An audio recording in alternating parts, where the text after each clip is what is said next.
Good morning, fam. You go look at the truck. First time coming out here to see it this morning, actually. And it looks so fine. Just gotta give it a wash here.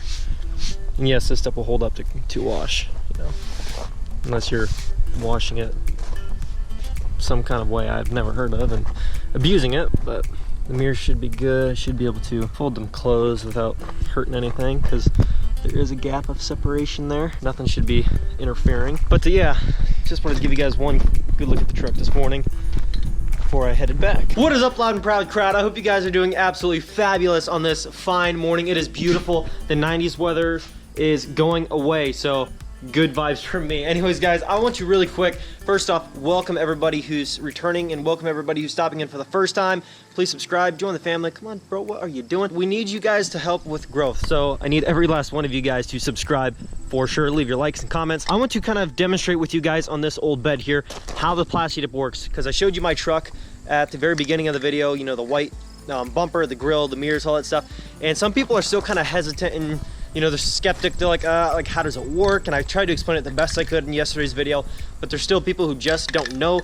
They just aren't for sure about it. They don't know if they trust it. I'm gonna try to help you guys kind of understand how it works. And I've got some other stuff I gotta do today. I gotta go work, gotta go by the bank. I'm gonna go out of town tomorrow, so that's gonna be good too. I'm gonna drive 3 hours to Ohio, and then I'm gonna have people go like, well, why didn't you drive, you know, 10 hours to New York? You didn't think your truck could make it? No, because I don't have to go to New York. Anyways, I'm gonna take my truck on a trip. Hopefully we do good. I haven't taken that truck on a long trip yet. It'll be good, it'll be good. It's opening day of Ohio archery deer season, Saturday, so I'm really excited about that. I try to go down for that every single year if I can. It's just one of those deals. I'm gonna get to see my grandparents, gonna get to see my great aunt. It's gonna be a good time. It's gonna be a very good time. So let me test on this bed how this Plasti Dip works. This is an old can I have from my old truck, so I don't know how well this is gonna work. It's about a year old, but basically, let me test it here.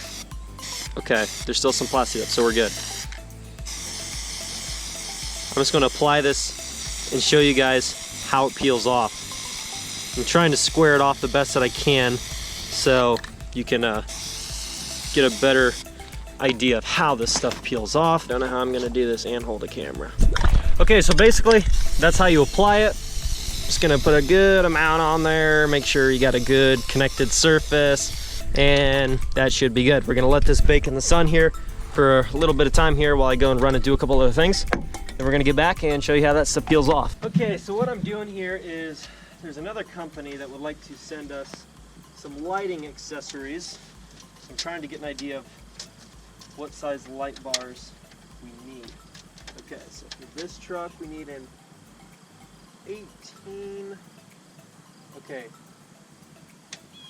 18 inches is center to center, so a 20 inch would work. Everybody makes comments about the granny chair. Yes, the granny chair is my camera tripod, it's my creeper for working under the hood, it's all that crap, okay?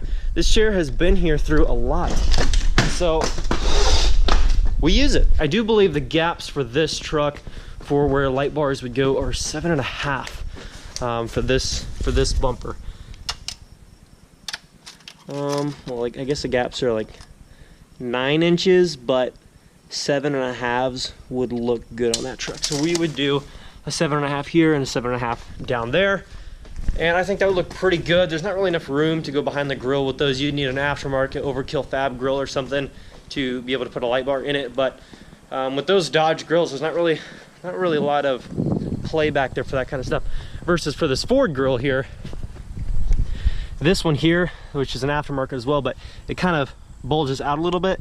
And if you can see behind here, there's like a good, I don't even know, 3 to 4.5 inch gap between those bars back there that you can mount a light bar to the actual grill. So it works out like that grill is set up to have a light bar back behind it just with ease. So that's pretty cool. I need to email the company right now. 20 or 22 inch for that truck behind the grill, and then for that truck just 2 7.5. So I will get that done really quick, send out a couple emails, and get back. I got the email for the light sent out, and I got an email actually for some new tow mirrors for the red 12 valve sent out because that truck really needs tow mirrors as well. And I also got the Plasti Dip drying right there in the sun. It's actually starting to turn out pretty good. And I have to move these horses over to this pasture really quick. These are not our horses, by the way. We're just keeping them for a guy because we don't have cattle in here right now and he needs a place to put them. So I figured, well, we've got grass, we've got horses, drop them off. Are they following me? I just gotta kind of guide them out of here. Pretty horses.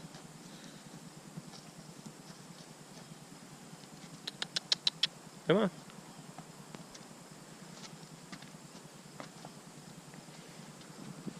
Okay, so we're back over to the Plasti Dip, and now it's gonna tear off a little bit different because it's only been sitting here 15 minutes, not, you know, 4 hours, which is what they recommend to fully cure. But let me just kind of show you. All you gotta do, like, it's, I mean, it's on there and you can do this and it's not just gonna come off if you touch it. But and obviously this is not fully cured, like I said. Basically all it does, you can roll off a couple corners, kind of loosen it up a little bit, and it doesn't leave like a sticky, nasty residue behind like some coatings of some stuff will. And obviously it's going to be a little bit different because I don't have a clean edge there.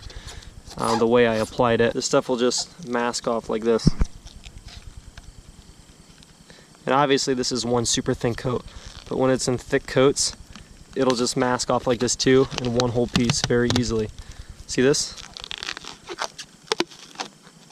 You get the idea. It just masks off, and basically it's just a rubber coating, that's all it is. And so basically if you do several coats, it's gonna come off.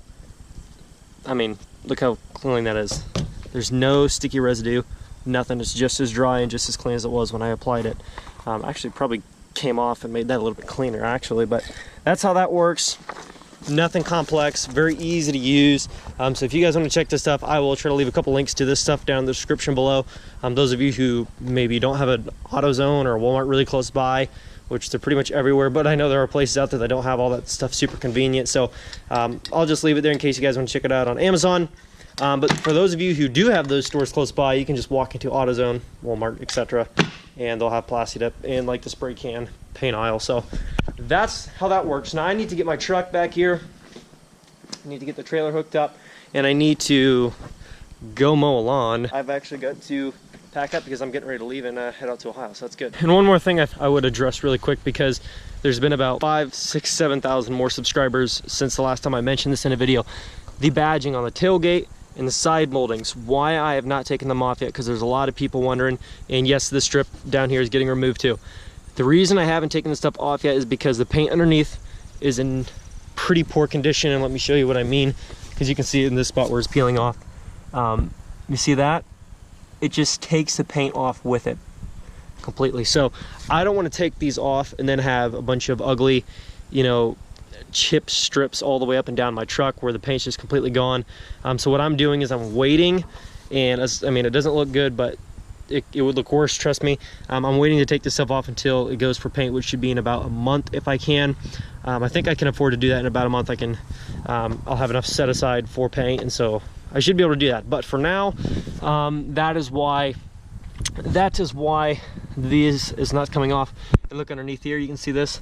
There's rust, like a light orange starting there. You can see the paint is just chipped underneath. And so that's why these are not coming off, because I know there's going to be people who are like, stop talking about it. We know we heard you a long time ago, but there are thousands of new people who have joined since. And so I just wanted to let them know that is why, because I've gotten so many questions just since I did the color match yesterday. Here's another example. It's not good. So just since I did the color match yesterday, I had tons of people asking, you know, why in the heck have you taken off your moldings? It would look way better. Do it. It looks ugly. Well, that's why. It's because I'm waiting until paint, because not in good shape underneath. I don't want to drive around with the thing for a couple months with the truck looking really rough. So that is the whole deal with that. Let's get this truck started up here. Oh, and by the way, all the mods you see on my truck when it comes to my tow mirrors, lights, bumpers, wheels, tires, all that jazz, everything, check out the mod list in the description below. I do love these mirrors color match. It really does look good. Let's see, get her started up here. Turn on, and yes, the gauges and my head unit, all that stuff is in the description below as well. But they do turn on with the switch, and if you turn them off, they're still fine. I mean, the GoPro has the worst lighting on the face of the earth, so you can't see it well, but I can see all my gauges and I can read them all on just fine without the lights on. The dials, the pins, and the needles, whatever you want to call them, they do still have lighting in them, so you can see them just fine. If I want to turn on my daytime running lights, I do get a blue lighting. Like I said, with the GoPro, you can't see squat, but you do get the blue lighting, and also my daytime lamps kick on. So that's how that works. Now I'm gonna go get this trailer hooked up and gotta pull out here and do some work.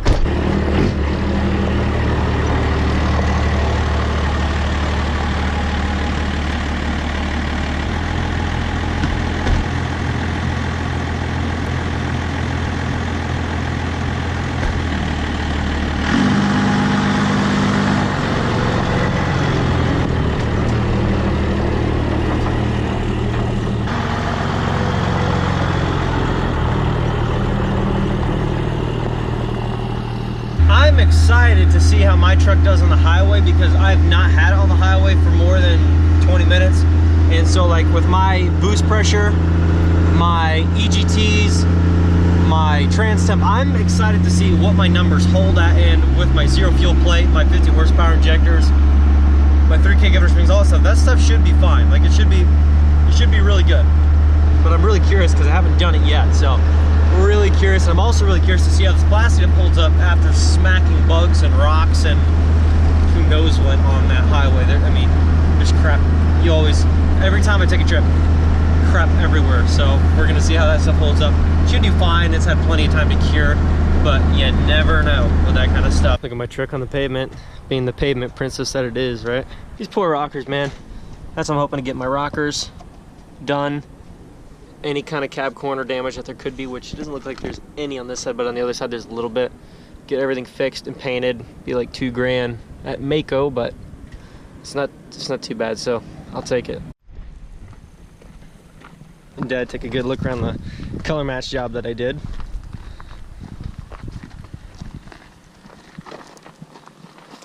It turned out good, didn't it? Yeah, pretty good.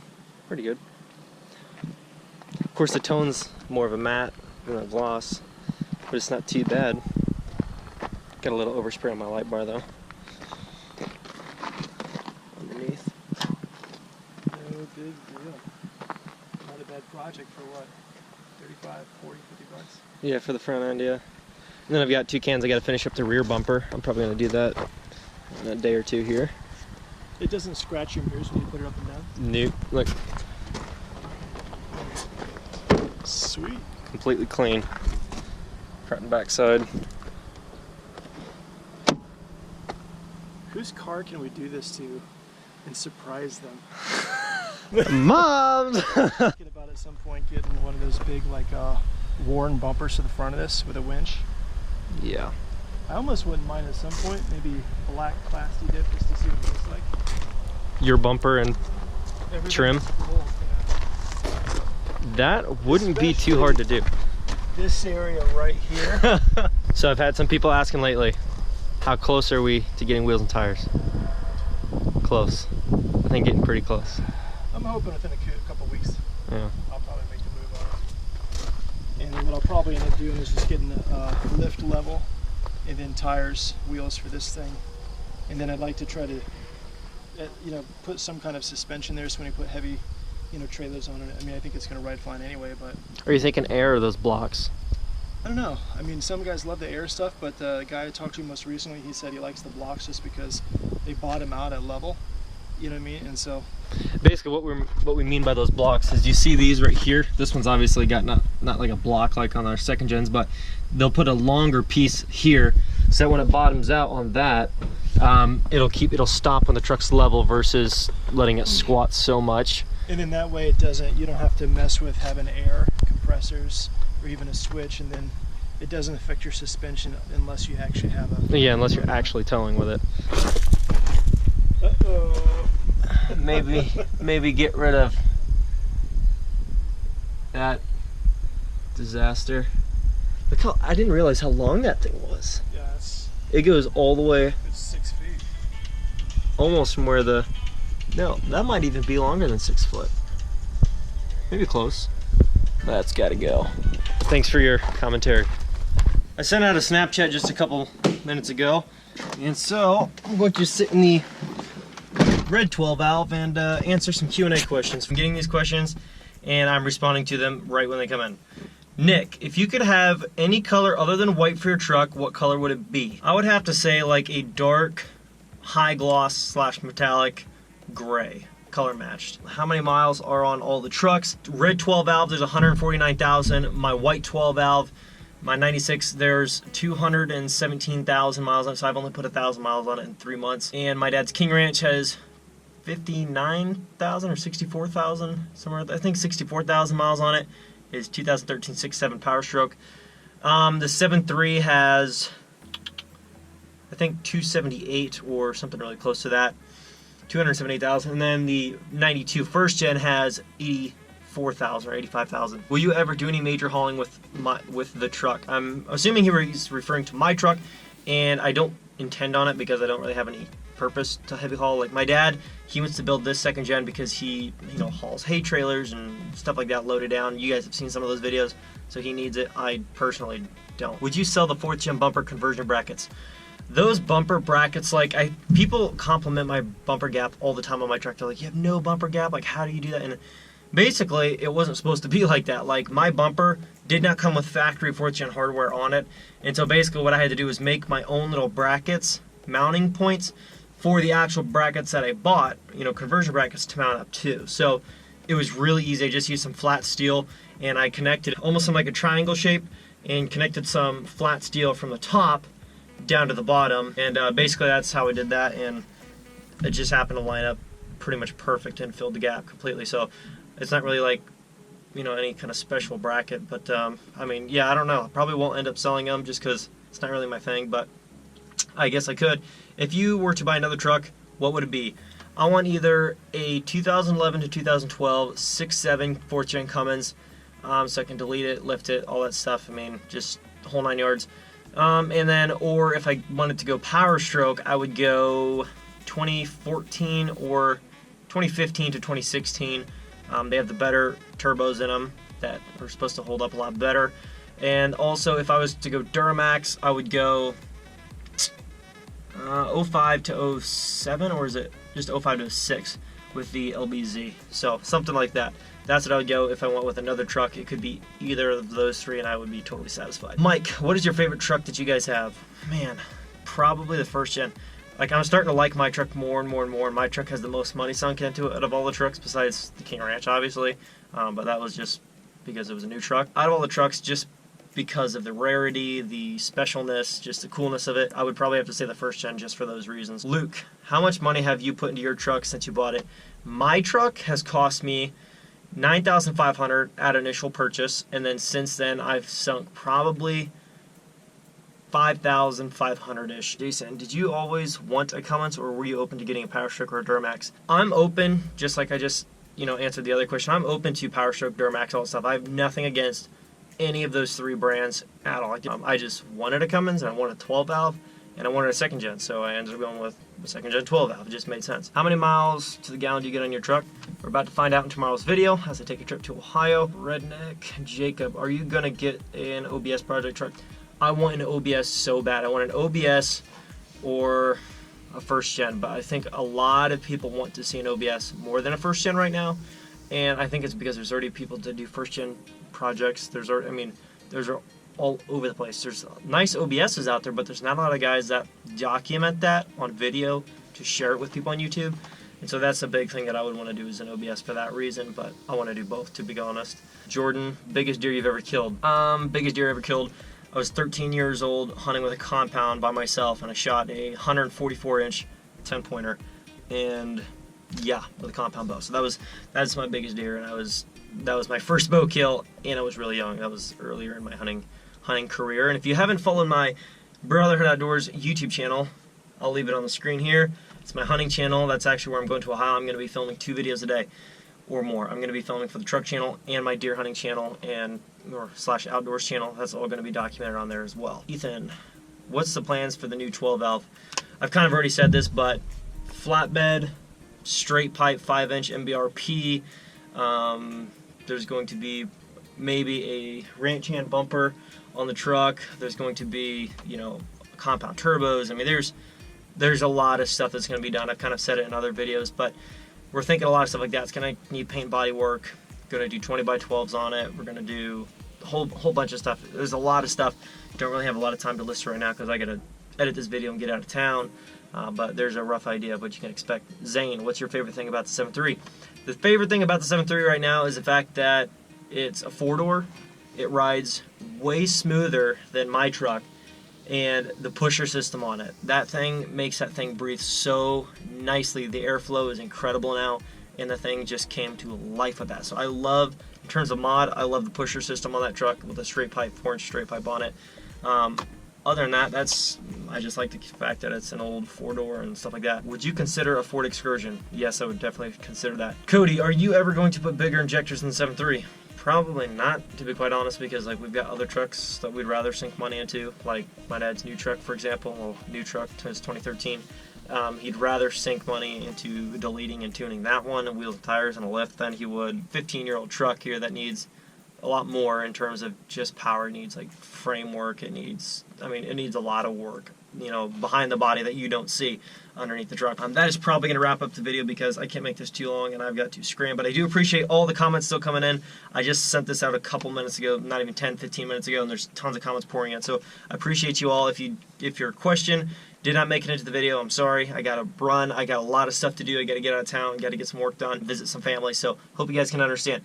But thank you guys so stinking much for stopping in and watching the video. Hope you guys enjoyed it. If you guys do like the color matching on my truck, let me know down in the comments. If I answered your question, say, yo, thanks for hitting me up and responding to me. Leave a like. Leave your comments below. Subscribe. Join the fam. I'll catch you guys tomorrow. Peace. Doing what I love, going day to day, but I know it takes time and I'm patiently waiting. Sometimes I contemplate, cause one day you feel so close and the next is out of sight. But I know I gotta hold on tight to go back to just going out every night. Like if I'm about to let it go now, I can live alright, live a normal life, doing 9 to 5. But I know I'm more than that. I gained this skill, wasn't born with that. At the end of the life, it's a memory.